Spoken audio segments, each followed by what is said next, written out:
자, 다시 제주 4.3 사건 문과 답 시간입니다. 자, 이번 문제 17번, 질문 17번부터 32번까지는 남로당 제주도당의 그 당세에 관해서 뭐 당원 숫자라든가 또 사람들이 어느 정도 남로당에 가입되어 있는가,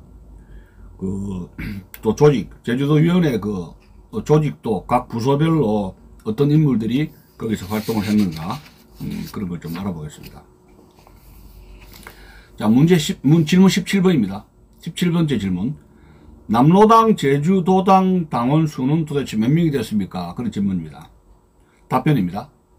당시 당원 명부가 남아있는 것도 아니고 가입 과정이 선전 선동이나 협박 또는 본인 동의를 받지 않고 이름을 올린 경우도 있었기 때문에 남로당 당원 명부는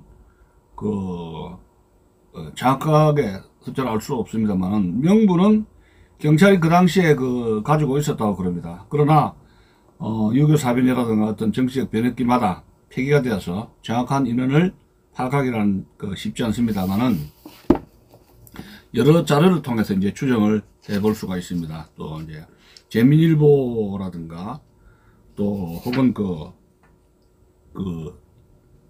브라운 보고서, 미군정의 브라운 대령 보고서 같은 경우에서 알 수가 있는데, 우선 첫째 신문에 첫째 제민일보 4.3 취재반이 수년간에 걸쳐 조사한 결과에 대해서 이제 나와 있는데요. 첫 번째로 이제 1945년 10월 조선공산당 제주도당 발족 시에 100명 미만으로 출발을 했는데, 1945년 10월이죠. 조선공산당 제주도당 발족 시에 100명 미만으로 출발을 했고, 47년 3.1 기념투쟁 당시에는 당시에 약 1000명에서 3000명 정도로 증가를 했고, 또 48년 4.3 사건 발발 당시에는 5000에서 6000명으로 남로당 당원 숫자가 급증했고, 그해 여름 48년 초여름경에는 좋게 3만 명이 되었다고 합니다. 거의 폭발적인 증가라고 볼 수가 있죠. 당시 남로당과 민해청에 가입했던 조천면, 함덕리, 양정근은 이런 말 하고 있어요. 정언입니다. 당시 남자면 누구나 그랬습니다. 아니면 따돌림을 받을 정도였으니까요. 남로당 가입을 해야지 않으면 왕따 당한다는 겁니다. 마을에서 민청 모임에 참석하지 않으면 사람 취급을 제대로 받지 못했던 그런 분위기였습니다. 라고 증언을 했습니다. 상당히 많은 숫자가 남로당원에 가입했다는 겁니다. 차라리 왕따 당하는 정도로 그친다면 다행이지만 생명까지 위태로웠다는 것입니다. 자, 둘째, 1946년 10월 21일부터 31일 남조선 과도입법의원 민선의원 45명을 선출하는 간접선거가 있었습니다. 여기서 물론 관선 45명은 하지가 임명하는 것이죠. 이때 제주도는 2명이 배정되었는데 전국에서 유일하게 좌익인민위원회 출신인 문도배와 김시탁이 10월 29일 당선이 되었습니다. 이 두 인물은 양자는 12월 10일 상경하여 12월 과도입법의원 개원식에는 참석하지 않았고 13일 서울민전회관에서 기자회견을 열었습니다. 그때 그들은 말하기를, 그때 우리 제주도 30만 동포는 끝까지 민전 밑에서 더욱 단결할 것을 맹세한다. 그리고 제주도 내는 인민위원회가 거의 8할의 인구를 통일하고 있으며 라고 말했다고 합니다. 개원식에도 참석하지 않으면서 왜 선거에 참여했으며 왜 인민위원회가 8할의 인구를 통일했다고 자랑하는지 이해할 수는 없지만, 이들이 과도입법의회에서 활동하지 않은 것은 장차 탄생할 대한민국 입장에서는 매우 다행스러운 일이라고 하겠습니다. 과도입법위원 선거 결과는 민선 45석 중 조선민주당 15석, 독립촉성국민회의 14석, 무소속 12석, 조선독립당 2석, 제주도 좌익인민위원회 2석으로 우익집단이 압승했으며 문도배와 김시탁이 과도 입법의원 등록을 하지 않았기 때문에 제주도에서는 47년 3월 20일에 재선거를 실시하여 북제주군의 김도현, 남제주군의 오용국을 선출했습니다. 자, 여기서 그 입법위원회에 당선된 그 문도배하고 김시탁에 대해서 좀 알아보겠습니다. 자, 문도배는 1908년생으로 1953년에 사망한 인물입니다. 구자면 세아리 출신으로 제주공립농업학교를 졸업하고 1930년 고향에서 신재흥이 주도한 혁우 동맹원으로 활동하다가 해산하고 1931년 제주 야채이과 조직에 가입 활동한 사건으로 경찰에 피금되었고 징역 3년형을 받고 옥고를 치렀습니다. 해방 후에 건준 구자면 위원장, 구자면 인민위원회 위원장, 과도 입법의원으로 당선되었으나 참여하지 않았고 그 후 구속되었다가 풀려나자 1947년 밀항 도일하여 일본에서 사망했습니다. 자, 두 번째 인물 김시탁이라는 인물입니다. 1911년생으로 1948년 사망했습니다. 조천면 조천리 출신으로 개업의사이며 조천면 인민위원회 문해부장 출신입니다. 또 이제 다른 자료를 보면은 48년 7월 2일자 미군정청 문서 그 유명한 브라운 대령 보고서에서 사람들 명단이라든가 사람들 이름이 나옵니다. 한번 볼까요? 6명 정도의 훈련된 선동가와 조직가들이 제주도에 남로당을 설치하기 위하여 외부에서 파견된 것으로 추정된다. 또한 공산주의자와 그 목적에 대하여 얼마간 이해를 하고 있는 500에서 700명 정도의 동조자들이 파견된 6명의 특수조직책들의 운동에 참여하였다. 또한 주민 6만 내지 7만여 명이 남로당에 실제 가입한 것으로 추정된다는 겁니다.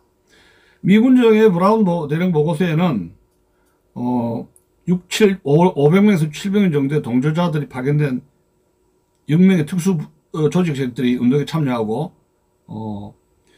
주민들이 약 6만에서 7만 명이 남로당에 가입한 것으로 추정된다는 거죠.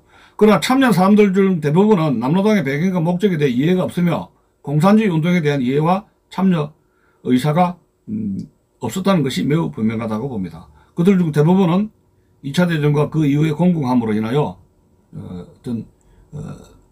어떤 교육을 받지 못한 농민들과 어부들이며 그들은 남로당이 그들에게 제시한 보다 나은 경제적인 보장에 의해 쉽사리 설득당했다. 이렇게 기록이 되어 있습니다. 여기 제가 이제 표를 갖다가 제시할 수는 없습니다만 보여줄 수 없는데요. 남로당 전남 도당부 제주도위원회 그 조직도가 이렇게 있습니다. 그래서 맨 위에는 상임집행위원회로 해서 이제 그 위원장급들이 있죠. 위원장급들의 명단을 보면 안세훈, 조몽구, 김유한, 김달삼, 강규찬, 김용관 이런 인물들입니다. 하나, 둘, 셋, 넷, 다섯, 6명의 위원장 상임집행위원회에 6명의 위원회죠. 상임집행위원회에 6명의 위원들이 있는데 위원장으로는 아마 안세훈인 것 같아요. 안세훈, 조몽구, 김유한, 김달삼, 강규찬, 김용관 그렇고 그 다음에 이제 부위원장급으로 이신호, 조몽구, 김유한입니다. 자, 그 밑에 부위원장 그 밑에 조직에 군사부가 있습니다. 이게 4.3 사건 일으킨 주동 조직 아닙니까? 군사부의 명단을 볼까요? 김달삼, 이덕구, 김대진, 김성규 이런 인물이 있고 그 다음에 이제 그 군사부 외에 그 조직이 여러 가지 있는데 조직부, 간부부, 총무부, 선전부, 청년부, 노동부, 부녀부, 농민부 이렇게 있습니다. 그래서 그 남로당 전남도당 제주위원회의 그 옆부 휘하의 그 산하단체로 민주청년동맹, 민주애국청년동맹의 약자인데 다른 말로 하면 민청이라고 그러죠. 민주청년동맹, 민주여성동맹, 그 다음에 농민위원회 이렇게 있고 조직부의 명단을 좀 보면 조직부 명단에는 조몽구, 김달삼, 이종우, 고칠종, 김대진, 김한근 있고, 그 간부부에 이신호, 현두길, 총무부에 현복유, 이자구, 김두봉, 선전부에 현호경, 김용해, 김류환, 김용관, 또 청년부에 김탁수, 문재진, 김문환,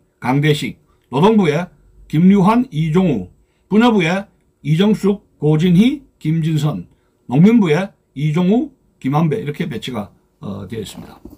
여기서 남노당이 그들에게 제시한 보다는 경제적 보장이란 토지의 무상몰수, 무상분배, 무상교육, 부자와 가난한 자 없이 평등하게 잘 살 수 있다는 것을 말하는 것입니다.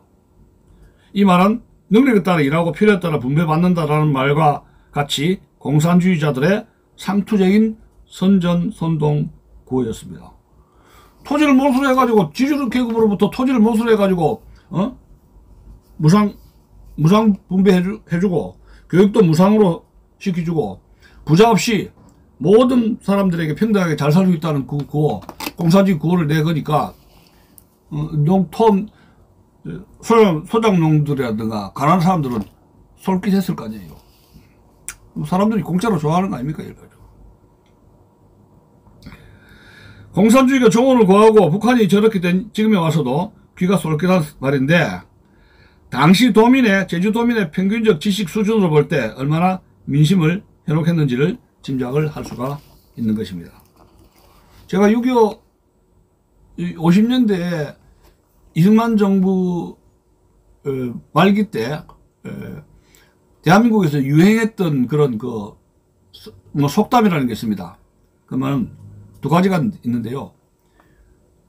설마가 사람 잡는다. 6.25라든가 이런 남침으로 해가지고 6.25 전쟁 터질 줄 몰랐다는 거죠. 설마가 사람 잡는다고 50년대 그 말기에 이승만 박사 정부 때 아주 경제적으로 어려웠던 그런 시절에 제가 어린 시절에 그걸 들었는데, 두 번째 뭐냐면, 첫 번째는 설마가 사람 잡는다고, 두 번째는 뭐냐, 공짜라면, 한국 사람들은 공짜라면 양잿물도 마신다. 양잿물 마시면 죽잖아요. 근데 공짜로 주니까 양잿물도 마신다는 겁니다. 그렇게 공짜를 좋아했다는 그런 겁니다. 50년대 이야기입니다. 어려울 때. 자, 그 다음에 봅시다. 제주신보 1957년 4월 3일자에 의하면, 제주신보 57년 4월 3일자에 의하면입니다. 여기 57년이라면 제주도의 4.3 사건이, 폭동 사건이 거의 다 마지막 진압했던 날짜가 1957년이죠. 그래서 57년 4월 3일자에 의하면 1948년 4월 3일 좌익계열에 의한 폭동 사건 이래의 경찰 기록을 더듬어 본다면 그 당시에 공비 수는 한때 16,900여 명에 달했다는 겁니다. 폭동을 일으킨 제주도 폭동 공비가 됐잖아요. 무장 폭동을 일으켜서 반란을 일으켰으니까 공비가 됐는데 그 숫자가 16,900여 명에 달했고, 그중 7,893명이 토별대에 의해서 사살이 됐다는 거죠. 상당히 많은 숫자가 죽었죠. 그리고 2,004명이 항복해서 귀순했고, 무기를 버리고 항복을 했는 게 2,004명이고, 그 다음에 생포된 숫자 7,000여 명에 이르렀다. 이렇게 기록이 되어 있다고 합니다. 이상입니다.